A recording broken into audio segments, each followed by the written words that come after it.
Apa itu pendidikan keluarga? Menurut Mansur 2005, pendidikan keluarga adalah proses pemberian nilai positif pada tumbuh kembang anak sebagai pondasi pendidikan yang selanjutnya. Pendidikan keluarga merupakan pendidikan pertama serta utama yang sangat berpengaruh pada perkembangan anak. Dalam hal ini, orang tua harus selalu menempati posisinya menjadi orang yang paling bertanggung jawab dalam mendidik.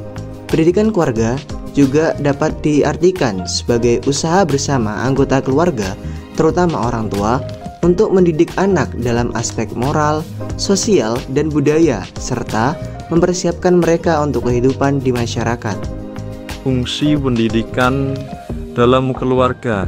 Fungsi pendidikan dalam keluarga ini terbagi menjadi 6 fungsi. Yang pertama adalah fungsi sosialisasi. Fungsi ini mengajarkan nilai, norma, dan adat istiadat kepada anak agar mereka dapat bersosialisasi dengan baik di lingkup masyarakat. Yang kedua adalah fungsi perlindungan, memberikan rasa aman, kasih sayang, dan dukungan emosional untuk tumbuh kembang anak. Selanjutnya yang ketiga, fungsi pembentukan karakter, membentuk kepribadian anak, moral anak, dan sikap positif anak melalui teladan dari orang tuanya. Yang selanjutnya keempat, fungsi edukasi, mengembangkan kemampuan kognitif, emosional, dan keterampilan dasar sebelum anak memasuki pendidikan yang lebih formal lagi. Yang kelima, fungsi ekonomi, memenuhi kebutuhan dasar anak seperti makanan, pakaian, dan fasilitas pendidikan anak. Yang keenam, fungsi keagamaan, menanamkan nilai-nilai spiritual dan ajaran agama sejak dini seperti berdoa dan menyembah Tuhan. Selanjutnya, keluarga memiliki peran krusial dalam pendidikan anak. Mereka adalah sumber pertama pembelajaran dan perkembangan anak, memengaruhi aspek emosional, sosial, dan kognitif. Keluarga adalah lingkungan pertama bagi anak untuk mempelajari nilai-nilai dasar seperti kejujuran, rasa hormat, tanggung jawab, dan kasih sayang, yang menjadi fondasi karakter anak dan akan memengaruhi sikap serta perilakunya sepanjang hidup. Selain itu, keluarga juga berperan dalam membentuk kepribadian anak melalui interaksi dengan orang tua, saudara, dan anggota keluarga lainnya, yang memberikan pengaruh besar terhadap perkembangan emosional dan sosial anak. Di dalam keluarga, anak juga pertama kali dikenalkan dengan budaya, tradisi, dan norma yang ada di masyarakat, termasuk ajaran agama dan pandangan hidup yang membantu menjaga kelangsungan identitas budaya keluarga dan masyarakat. Meskipun pendidikan di sekolah sangat penting, peran keluarga dalam mendukung perkembangan akademik anak juga tidak kalah penting. Orang tua yang terlibat dalam proses belajar anak, baik dengan mendampingi atau memberikan motivasi, dapat meningkatkan pencapaian akademik anak. Keluarga juga memberikan dukungan emosional yang diperlukan anak untuk berkembang dengan sehat, di mana rasa aman, kenyamanan, dan kasih sayang yang diterima dalam keluarga memengaruhi kesejahteraan psikologis anak. Selain itu, orang tua mengajarkan anak tentang nilai moral, seperti membedakan antara yang benar dan salah, serta cara membuat keputusan yang tepat, yang membantu anak memahami konsekuensi dari tindakan mereka dan membentuk sistem nilai yang sehat. Secara keseluruhan, pendidikan keluarga menjadi landasan yang penting dalam pembentukan individu yang sehat, cerdas, dan berbudi pekerti, serta memengaruhi arah perkembangan seseorang dalam masyarakat. Kelebihan dan kekurangan pendidikan keluarga. Pendidikan keluarga pastinya memiliki kelebihan dan kekurangan. Di antaranya kelebihan tersebut yakni yang pertama ada penanaman nilai moral sejak dini. Orang tua menjadi teladan utama dalam mengajarkan nilai-nilai seperti kejujuran, tanggung jawab, dan empati. Yang kedua ada pendekatan yang personal. Pendidikan dalam keluarga bisa disesuaikan dengan karakter dan kebutuhan anak, karena orang tua lebih memahami anaknya. Dan yang terakhir ada pengawasan intensif. Orang tua dapat memantau perkembangan anak secara langsung dan memberikan bimbingan sesuai kebutuhan. Selain memiliki kelebihan, pendidikan keluarga juga memiliki kekurangan. Yang pertama ada kurangnya pengetahuan orang tua. Tidak semua orang tua memiliki wawasan yang cukup luas tentang pendidikan atau metode pengasuhan yang tepat. Yang kedua ada potensi ketidakseimbangan pendidikan. Anak bisa mendapat pemahaman yang sempit karena kurangnya paparan terhadap pandangan lain di luar keluarga. Dan yang terakhir ada pengaruh lingkungan yang tidak dikontrol. Jika orang tua tidak konsisten atau lingkungan sekitar memberikan pengaruh negatif, anak bisa mengalami kebingungan nilai. Selanjutnya ada solusi yang diberikan.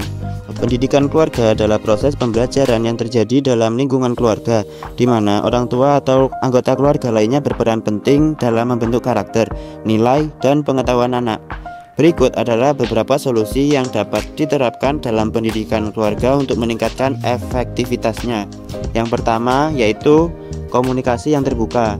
Mendorong komunikasi yang jujur dan terbuka antara anggota keluarga. Diskusikan berbagai topik termasuk nilai-nilai, harapan, dan pengalaman sehari-hari. Yang kedua yaitu teladan yang baik. Orang tua harus menjadi teladan yang baik. Tindakan dan perilaku orang tua akan sangat mempengaruhi sikap dan nilai-nilai anak. Yang ketiga, pendidikan yang terencana. Membuat rencana pendidikan yang jelas, termasuk tujuan jangka pendek dan jangka panjang.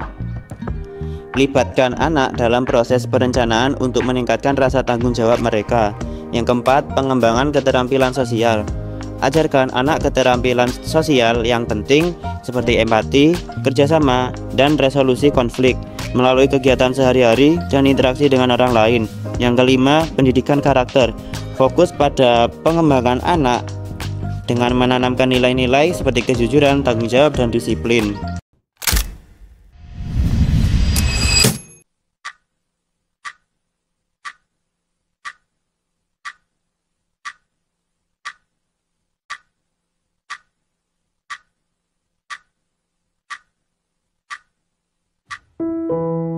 Sejak kecil, saya selalu tahu apa yang saya inginkan. Selalu tahu apa yang ingin saya raih. Dengan kerja keras, dengan tangan saya sendiri. Bapak Jati.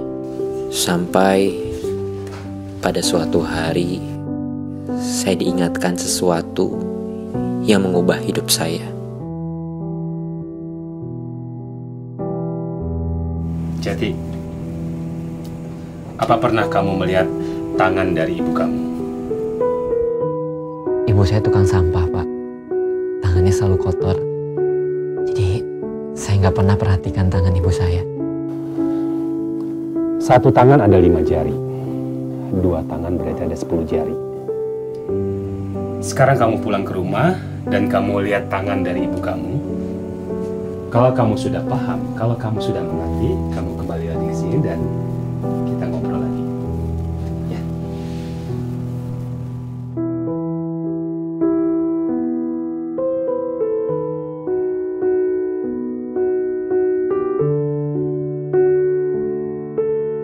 Selama ini, saya tidak pernah memperhatikan tangan ibu saya.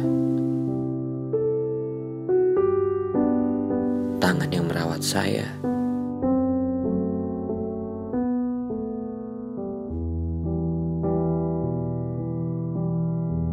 Membesarkan saya. Menjaga saya. Melindungi saya.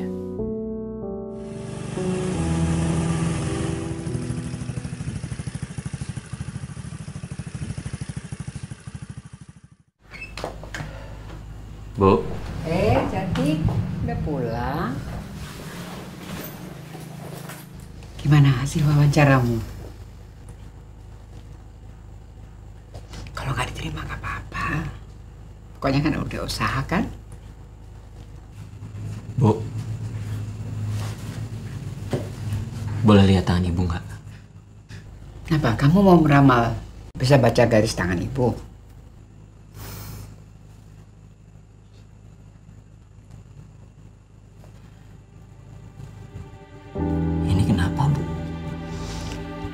Ibu waktu bersihin bekas bangku besi, ibu ndak lihat yang ada yang tajam, luka jadinya.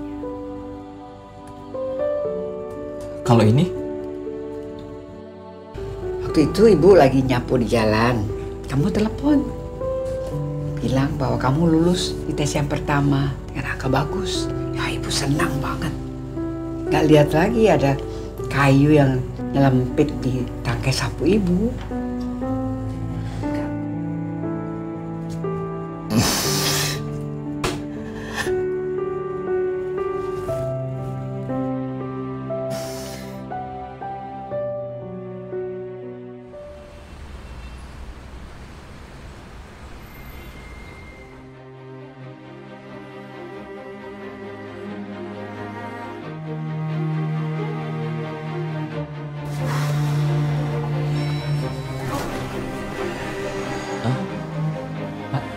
Jati. Pagi, Pak. Pagi. Gimana kabar kamu hari ini? Semuanya terlihat berbeda hari ini, Pak. Maksudnya? 2 tangan 10 jari. Tangan ibu saya dan saya 20 jari. Dan bila bersatu, kita bisa menjadi lebih kuat.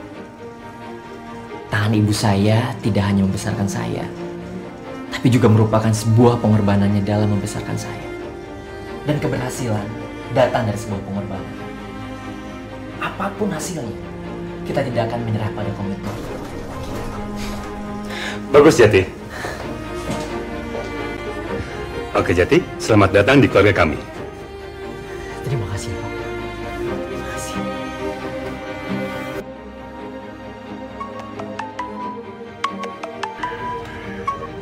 Jati? Bu, Jati diterima kerja, Bu. Mulai sekarang, saatnya Jati yang mengurus Ibu. Bu, makasih ya.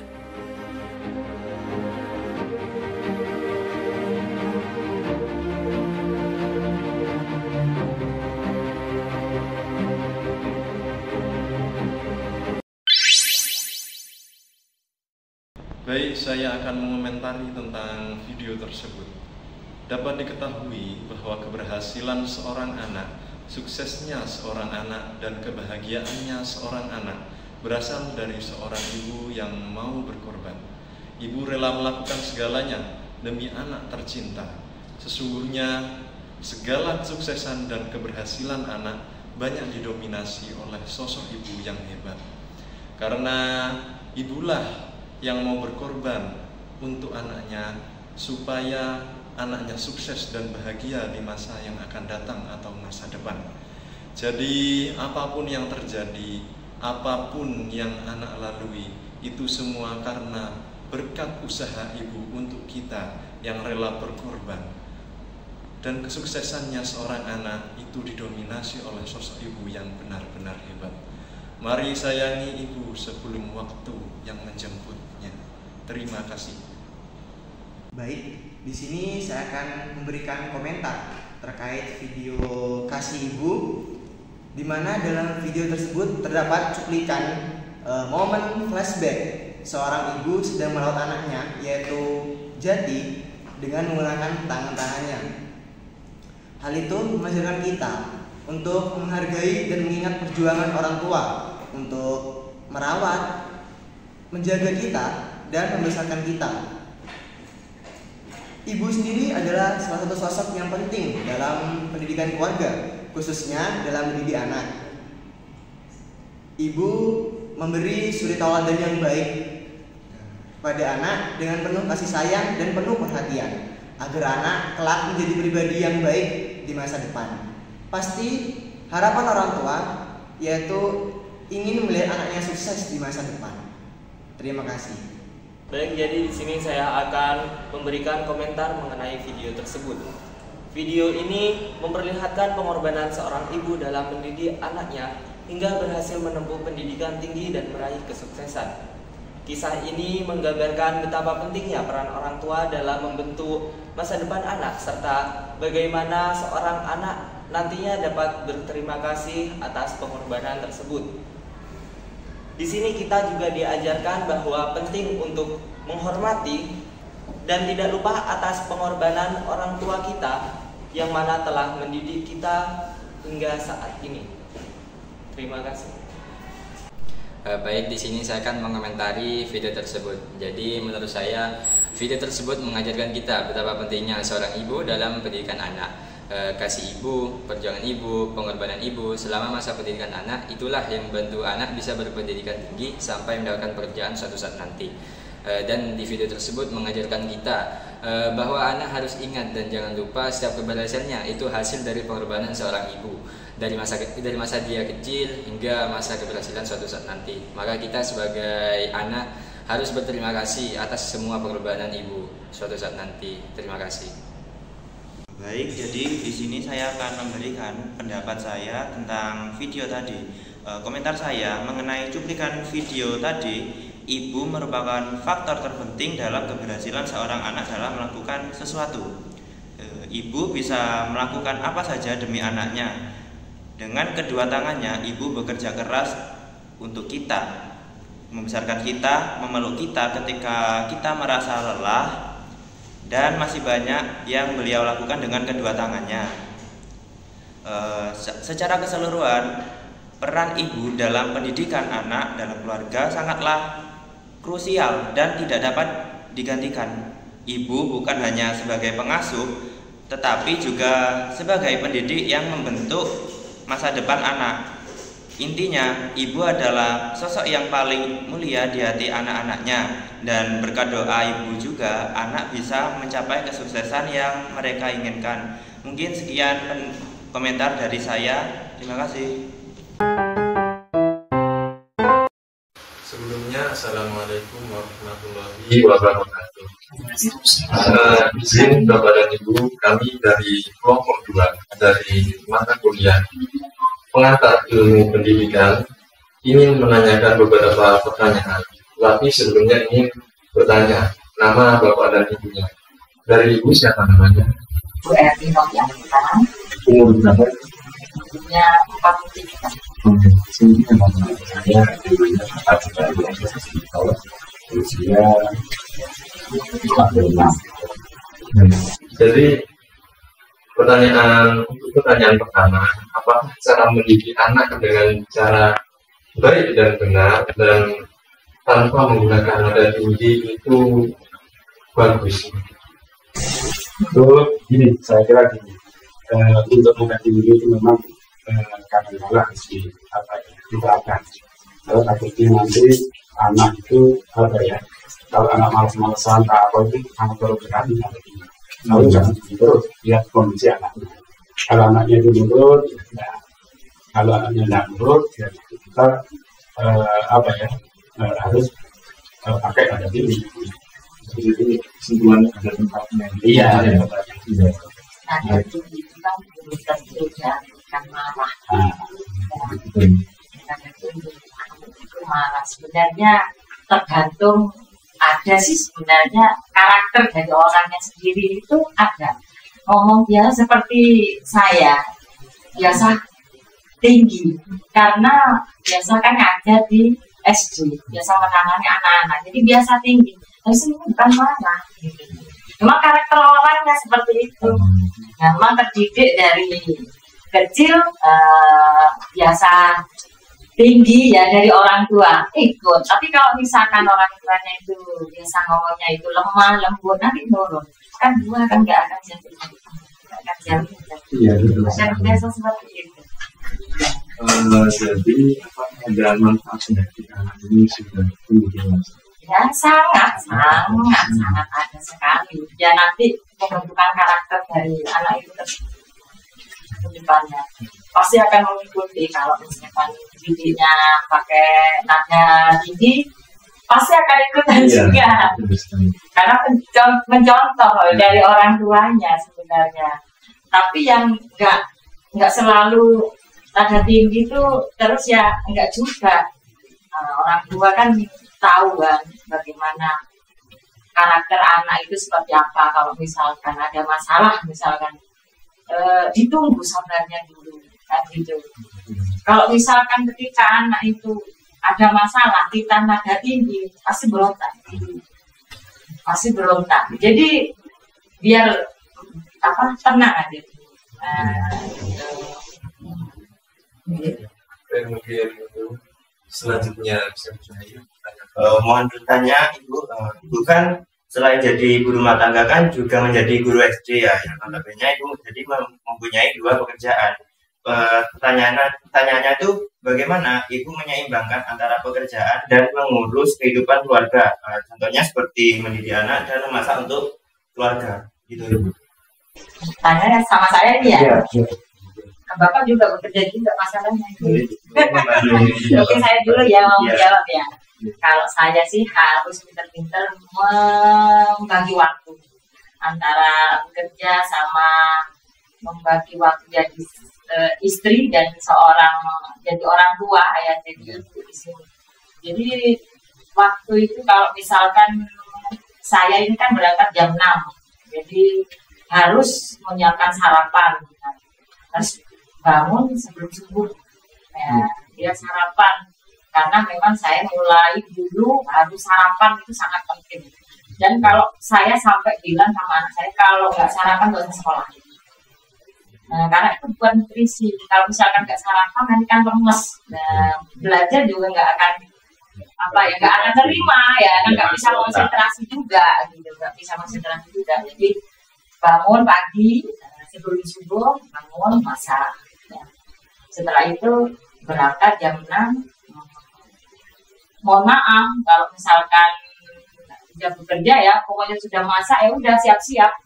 Rumah apa adanya sudah dulu, apa adanya, dan ketika sudah mengajar, kerja, ya udah berarti lingkungan di sana kewajiban yang di sekolah yang saya utamakan. Dan setelah sore pulang baru aktivitas yang di rumah baru sudah bersih-bersih, menjalani sebagai ibu, sebagai istri ya banyak sekali ya. Mungkin Pak sudah punya apa ya, tiap harinya itu kami itu suruh kami melakukan persiapan kerjasama saling kerjasama. Jadi memang apa itu apa yang saya tadi ya, jadi sebelum berangkat itu harus menyiapkan selayaknya di rumah tangga. Yang penting disiapkan semua. Teman-teman saya juga sekolah semua, ya itu berangkat. Kebetulan saya juga seorang guru ya, jadi tahu apa ya tugas masing-masing sebagai apa ya guru di rumah sebagai kepala keluarga. Terima kasih Bapak Ibu atas jawabannya. Mungkin pertanyaan selanjutnya akan disampaikan oleh rekan saya. Jadi begini, menurut Bapak dan Ibu menurut Bapak dan Ibu apa nilai-nilai penting yang ingin ditanamkan kepada anak Bapak dan Ibu? Kemudian bagaimana pendekatan yang dilakukan Bapak dan Ibu untuk menanamkan nilai-nilai tersebut? Kalau nilai-nilai kalau perlu ya saya terangkan sesuai pengalaman sila Pancasila. Kalau bisa ya itu ya. Pertama ya saya nilai-nilai religiusnya pengen mendidik anak ya, anak yang soleh ya, soleha ya, soleh. Kebetulan anak saya perempuan semua jadi anak yang soleha. Kemudian jadi pribadi yang tanggung jawab, mandiri, kemudian anak yang tangguh, kemudian anak yang punya empati sama orang, sikap peduli sama orang yang tinggi. Ya banyak sebenarnya dia masuk dalam segala pengennya ya seperti ini. Pengennya kalau bisa ya seperti itu, semua diamalkan, bisa bergaul sama orang, bisa menjaga nama baik keluarga. Terima kasih Bapak. Baik, izin bertanya ya Bapak Ibu, bagaimana cara Bapak dan Ibu mengatasi konflik atau kesulitan saat mendidik anak? Contohnya seperti anak itu tidak mau nurut, tidak mau diajak komunikasi, tidak mau diajak kumpul. Bagaimana cara Bapak dan Ibu mengatasi hal tersebut? Kalau ada masalah ya seperti tadi itu saya jelaskan, kalau ada masalah itu saya selalu merangkul anak, itu selalu merangkul anak, komunikasi yang baik, ditunggu sabarnya. Tunggu sabarnya itu. Kalau misalkan saya itu kepingin jadi orang tua itu deket sama anak. Jadi anak itu terbiasa kalau ada masalah itu bisa bercerita. Jadi saya bisa jadi orang tua, bisa jadi ibu, teman, sahabat. Jadi biar dia itu nyaman ceritanya sama saya, tidak sama orang lain. Jadi ada terbiasa terbuka gitu loh. Kalau ada masalah terbuka. Jadi saya biasa itu merangkul anak, komunikasi dengan baik, ditanya masalahnya apa, misalkan solusinya terkadang memang minta bantuan si anak. Kalau ada masalah itu nanti terbuka minta gimana ya mas, kalau misalkan gitu. Ya saya kasih solusi dengan baik. Pokoknya tidak dengan kekerasan. Kalau pakai kekerasan saya memang tidak setuju sama sekali. Baik. Terima kasih Bapak Ibu. Selanjutnya Sebelumnya mengisi Bapak dan Ibu, saya ingin tanya dari lubuk hati Bapak Ibu yang paling dalam, apa harapan yang ingin dilihat dari anak-anak Bapak dan Ibu ke depannya di masa yang akan datang? Kalau harapan ya kami sebagai orang tua itu pinginnya yang baik-baik mas, ya. Pinginnya yang baik-baik. Ya pinginnya anak-anak saya itu ya selalu dilimpahkan kebahagiaan dan kesuksesan sama karirnya. Ya selalu diberi kesehatan. Ya jadi pribadi yang kuat untuk menghadapi segala tantangan hidup. Pribadi yang mandiri, sosok yang sangat dibutuhkan oleh orang banyak. Nah, saya pinginnya mempunyai dampak positif sama lingkungan sekitar. Nah, itu. Ya, mungkin terima kasih Bapak Ibu atas jawabannya. Dengan sesi ini berakhir sesi wawancara hari ini. Kami kelompok 2 mengucapkan terima kasih atas partisipasi dari Bapak dan Ibu dan juga sudah meluangkan waktunya. Kami juga mohon maaf apabila selama wawancara ini berlangsung ada kata-kata yang kurang berkenan di hati Bapak dan Ibu semua. Mungkin itu saja kami akhiri. Wabillahi taufiq wal hidayah. Wassalamualaikum warahmatullahi wabarakatuh.